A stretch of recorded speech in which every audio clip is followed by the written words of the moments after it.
If you've ever wondered what teaching calm actually looks like, let's use Teddy and Jack's real routine as an example. Hi, I'm Rachel with Cedar Doodles, and these two are in our extended training program.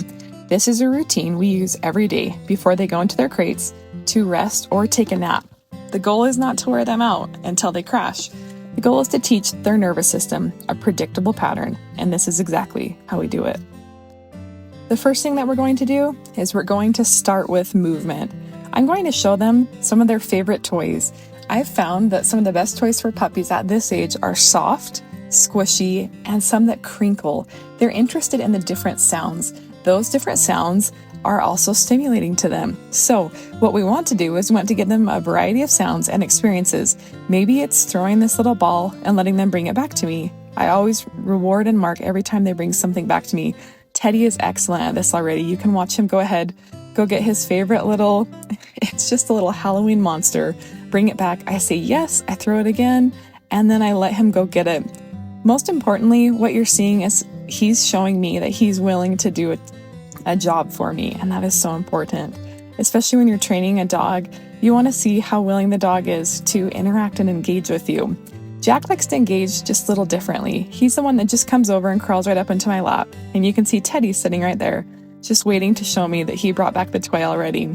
We're going to get them to engage in different ways. So maybe, like I said, with Teddy, we're going to throw his favorite toy, and with Jack, I'm going to take this monkey and I'm going to go ahead and we're going to move it all over the place.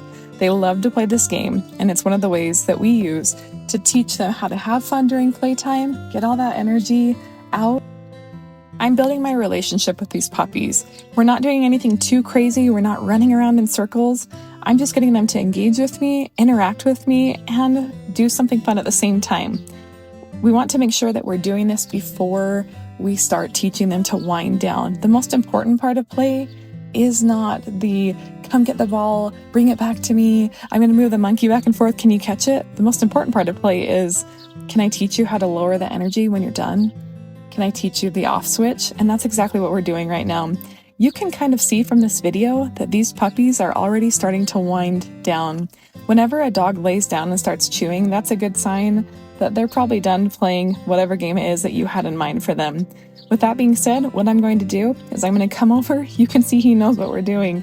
Put his leash on. That's the most important part. When you leave play, we're going to call them, reward them, and then next step. Because we don't want to bring high energy into the house, what I want to do first is I'm going to bring them in and I'm just going to pet them. We go through every part. I pet everything from their head to their bum. I pull their tail a little bit. I go ahead and touch each of their feet. And what I'm teaching them is it's okay to wind down and relax. I have to first make sure that I'm relaxed so that I'm also passing that energy on to him.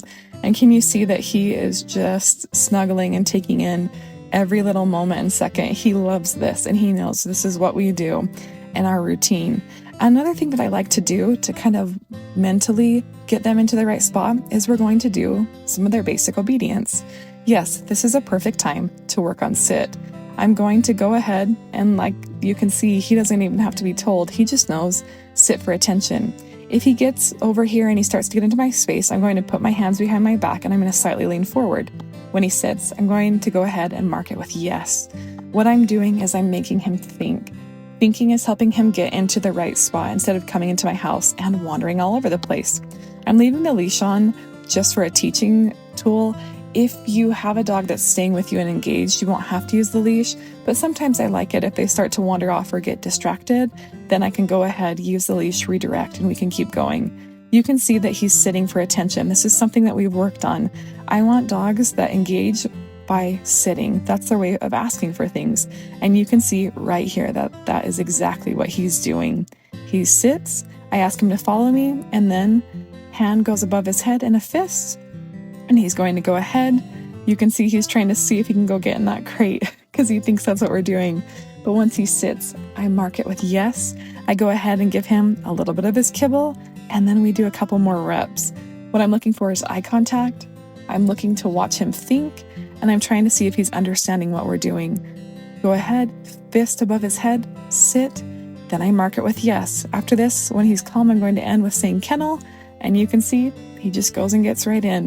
He knows what we're doing. We have done this routine every single day since he stayed for our training program, and it really shows. It makes me so proud when I can say kennel and he goes and gets right in, and I can shut the door and we're off to get Jack. Even though they both stayed for our program, we want to make sure that we do this differently because Jack's a little different than Teddy, which is perfectly fine. I'm still going to go ahead and bring him in on the leash, and we're going to do the same thing, but first I'm going to start with getting Jack to engage with sitting for attention. You can see his tail's wagging, he's excited. I'm going to leave this leash on Jack so that he doesn't get into something else as far as go over and try to get a toy out of the basket, or maybe just wander around to see one of my kids. The leash helps me redirect and get his attention. We're doing the same thing. Sit for attention and make eye contact. And you can see he does just that. Look how well he's doing. He is an excited little guy when it comes to engaging with people. I love his ability to connect, come crawl in my lap, and just let me know that, hey, I can see what you want. Look how excited he is to engage. This says a lot about his personality and his temperament. And then once he's mentally thought through some things, he's gone ahead and done our sitting, and you can tell he's connecting. I'm going to go ahead, and this is when I hold him. We get to the point that we make sure that we have slowed everything down. His heart rate is slowing down and he's relaxing. He knows it's time to go to bed, and he knows it's time to get in the crate. I'm going to say the same thing to him. I say kennel, he goes ahead and gets right in. I'm going to use one of these rawhide-free chews. I like that. So we're also teaching calm in that respect. These two have done so wonderful, but let me know how you thought they did. Is this a pattern that you can teach calm with your new puppy? I'm Rachel with Cedar Doodles. Thank you so much for taking the time to watch Teddy and Jack as they show you the routine of calm. Let me know in the comments if you thought they did great. Thanks for watching. Until next time.